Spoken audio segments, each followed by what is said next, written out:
Welcome in. I am so glad you're here with me today. Before we even begin, I'd love for you to just take a deep breath. Let your shoulders relax a bit and let this story gently carry you back through time. Okay, let's dive right into this explainer. Imagine for a second that you're standing in a quiet garden in India. It's early morning and the air is cool and completely still. Right in front of you, a long pool of water stretches out into the distance, perfectly flat like a mirror. And there, rising out of the soft morning mist, is this massive white dome made of pure marble, just glowing in the light. We are, of course, looking at the Taj Mahal.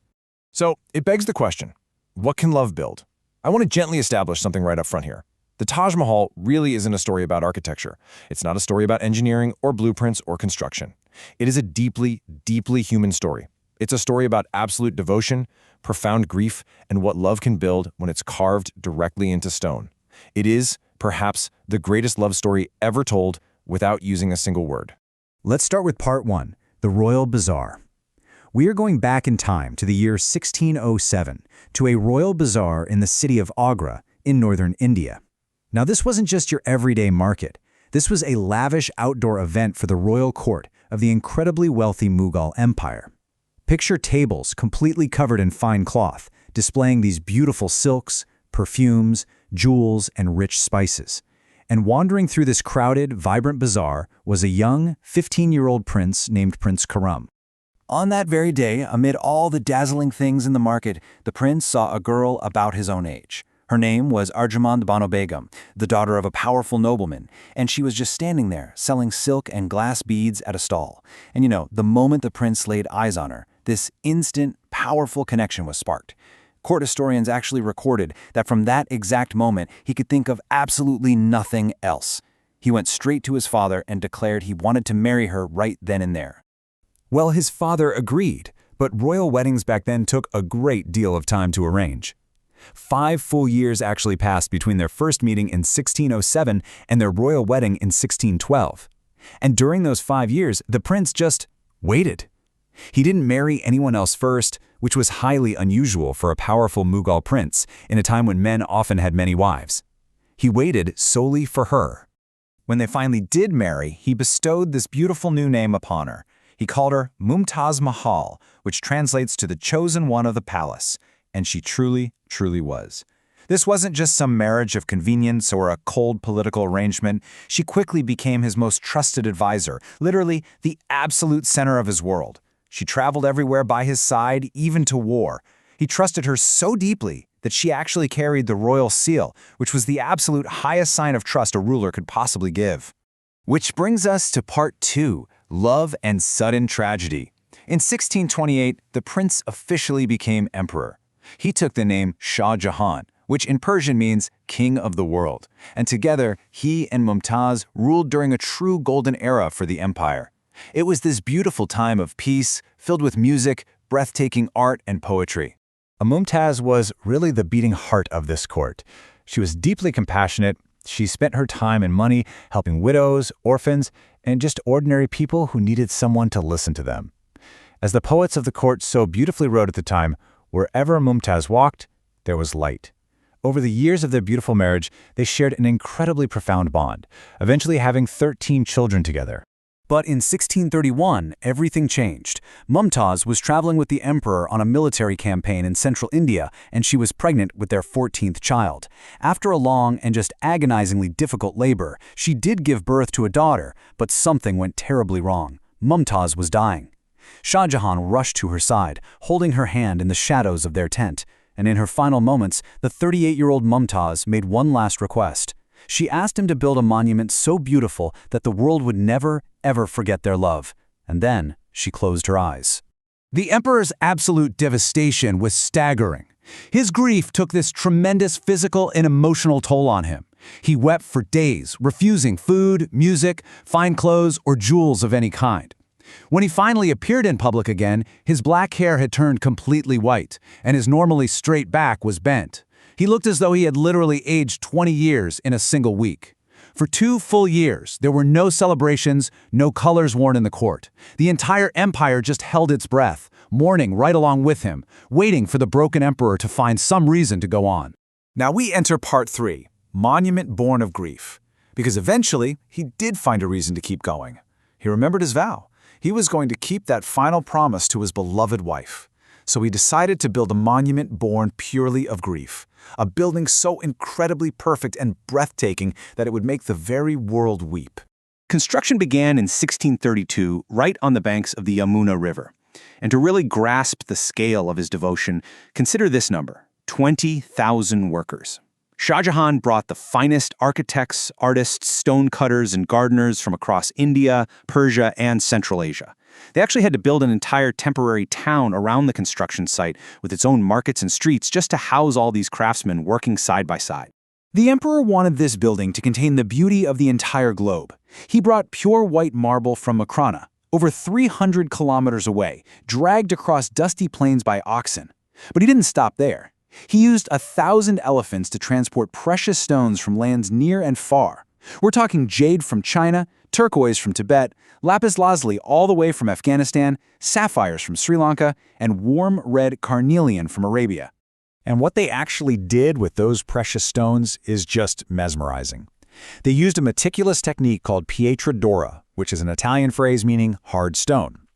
Craftsmen cut tiny pieces of these colored gems into the shapes of delicate leaves and vines. Then, they carved shallow grooves into the white marble and pressed the stones inside so perfectly that you literally cannot feel where the marble ends and the gem begins. These aren't paintings. They are immortal flowers made of actual stone that, nearly 400 years later, still glow brightly with color. Around the grand dome stand 4 tall, slender towers, known as minarets. And this detail brilliantly illustrates Shah Jahan's enduring love. These minarets hold a secret. They aren't perfectly straight. They actually lean very, very slightly outward. Why? Well, it's a brilliant engineering choice designed to protect the tomb from earthquakes. If a tower falls, it's going to fall away from the main building. You see, even in his overwhelming grief, Shah Jahan was still thinking of how to protect his beloved wife. Finally, in 1653, after 21 years of painstaking labor, the Taj Mahal was completed. It was a love letter written entirely in stone. And because of that pure white marble, the monument is almost living and breathing. It shifts in color with the passing light. Just like this beautiful quote captures, at dawn it glows a soft pink, at noon it shines pure white, and at sunset it turns a warm, radiant gold. It breathes with the light. It is never the exact same building twice.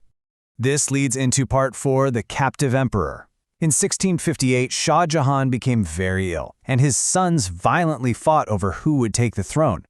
The winner of this power struggle was Aurangzeb, his ambitious and rather cold third son. After defeating his brothers, Aurangzeb did something that truly shocked the entire empire. He imprisoned his own father. The back half of Shah Jahan's life is defined by just unimaginable loss. He lost Mumtaz in 1631, spent 21 years completing her tomb in 1653, only to be stripped of his power and locked inside the massive red stone walls of the Agra fort in 1658. He spent the final years of his life until his death in 1666 as a captive, completely robbed of his freedom and his empire. He was given comfortable rooms and servants, but he could not leave. He couldn't even visit the tomb of the woman he loved. The heartbreaking reality of his final years was that all he could really do was sit on a small balcony. For 8 long years, he sat staring across the river as the white marble glowed pink in the sunrise and gold in the evening. As his eyesight slowly faded with age, he could only see the Taj Mahal as a blurry white shape in the distance. It was so incredibly close, and yet forever out of reach. And finally, part 5, a legacy in stone. In 1666, the 74-year-old captive emperor passed away. His body was finally carried out of the Agra fort, rowed quietly across the river, and placed inside the cool marbled chamber of the Taj Mahal, resting forever beside his beloved Mumtaz. But there is a fascinating architectural detail hidden behind the carved marble screens of their burial chamber. You see, everything else in the Taj Mahal is perfectly balanced. Every single arch on the left has an identical arch on the right. Every stone flower has a mirror image. But the tombs themselves actually break this perfect symmetry. Mumtaz's tomb rests in the exact, perfect center of the room. But Shah Jahan's tomb, which was added after his death, sits slightly to the left. It's asymmetrical and off-center. He had only ever planned the tomb for her, not for himself. So the crucial point here is this. That imbalance isn't a mistake. It is the ultimate beautiful proof that this is a story about real, imperfect human beings. Love, unlike architecture, is never perfectly balanced. It's human. It's vulnerable. Today, the Taj Mahal is a UNESCO World Heritage Site, standing exactly where Shah Jahan built it all those centuries ago. 7 million visitors travel to Agra every single year. They come from every country on Earth. And they don't just come to look at the marble domes or admire the stone flowers. They come to feel the profound story it holds. They come to witness the sheer devotion of a man who spent the absolute wealth of an empire just to ensure the world would remember his wife. And nearly 400 years later, the world really does remember. Shah Jahan lost everything in the end. His freedom, his wife, his throne. But the thing he built from his grief still stands, still shifting colors in the sunlight. And I really want to connect this intimately back to you. This is a story about what dedication and love can build. And my friend, whenever you dedicate yourself to learning, to understanding, to trying again, you are building your own beautiful, lasting legacy. It might not be made of pure white marble, but it is real, and it is entirely yours. As we bring this explainer gently to a close, I want to leave you with a lingering thought. What moves you most about their story? Was it the moment that young prince first saw Mumtaz in that vibrant bazaar? The 21 years of meticulous labor building her tomb?